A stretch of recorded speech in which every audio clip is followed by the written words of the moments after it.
शेतकरी कामगार पक्षाचं प्राबल्य आहे. आज पण आम्हाला 1.5 लाख मतं मिळालीत. ग्रामीण भागात तुम्हाला दिसेल की 11व्या फेरीपर्यंत आम्ही पुढे असतो. 92,000 मतं बोगस आहेत. 30,000च्या फरकानं आमचा उमेदवार पडला आहे. तिथे तिरंगी लढत झाली. सेना देखील उभी राहिली आहे. एका माणसानं 3 वेळा मतदान केलंय. निवडणूक आयोगानं ती मान्यसुद्धा केलेली आहेत. मतदार यादा परिपक्व झाल्याशिवाय निवडणुका कशा घेतात? निवडणूक आयोग असा सवाल शेतकरी कामगार पक्षाचे सरचिटणीस माजी आमदार जयंत पाटील यांनी केलाय. निवडणूक आयोग स्वतः कबूल करतं की बोगस मतदार आहेत आणि निवडणुका घेतात. ही निवडणूकच होऊ शकत नाही. पनवेलमध्ये मागच्या वेळी 27 उमेदवार निवडून आलेले होते. मतदार आमचे कायम आहेत. अलिबागमध्ये काँग्रेस आमच्या सोबत आहे म्हणून आमची 20% मतं वाढली आहेत. पनवेल महानगरपालिका निवडणूक महाविकास आघाडी म्हणून लढणार आहे आणि आमची चर्चा ही फायनल स्टेजवरती आहे. वेळ पडली तर आम्ही 2 पावलं मागं सुद्धा येऊ. एका पक्षाचं प्राबल्य आहेच. आज पण 1.5 लाख मतं आम्हाला मिळाली. ज्या क्षेत्रामध्ये आज ग्रामीण भागामध्ये तुम्हाला दिसेल की आम्ही 11व्या फेरीपर्यंत पुढे असतो, पण एक मोठा आक्षेप आहे. याचं विश्लेषण आपण का करत नाही? 92,000 मतं डुप्लिकेट आहेत. एकेकाचं 4-4 वेळा 92,000.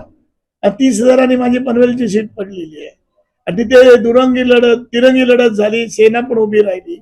आज आम्ही सेना सगळे एकत्र आहोत तिथे. तर तसं होत नाही. मग त्याचा रिझल्टच तिथे गेला ना. एका माणसाने 3 वेळा मतदान केलेलं आहे. तर आपण त्याच्यामध्ये प्रत्येक गावामध्ये ती मतं आपण काढलेली आहेत आणि निवडणूक आयोगाने ते मान्य केलेलं आहे. ते म्हणजे आता याद्या बदलू शकत नाही. म्हणजे संविधान सगळं यादी पूर्ण झाल्याशिवाय, परिपक्व झाल्याशिवाय, स्वच्छ झाल्याशिवाय निवडणुकाच कशा घेता तुम्ही? तुम्ही स्वतः कबूल करता डुप्लिकेट एवढे मत आहेत आणि एवढं आहे आणि तुम्ही परत त्या ठिकाणी निवडणुका घेता. ही निवडणूकच होऊ शकत नाही. ही फॉल्ट निवडणूक आहे.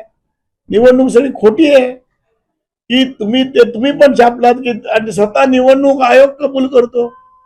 निवडणूक आयोग स्वतः कबूल करतो की या याद्यांमध्ये 1 लाख मतं डुप्लिकेट आहेत, 1-2 लाख मतं डुप्लिकेट आहेत.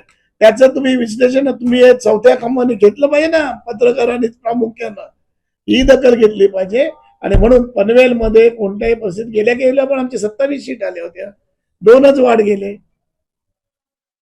मतदार आणि लोक आमचे कायम आहेत असं माझं म्हणतं. आम्हाला पनवेल अलिबागमध्ये काय झालं आता बघा ना. अलिबागमध्ये आज काँग्रेस आमच्या बरोबर आहे म्हणून 20% मतं आमची वाढलेली आहेत.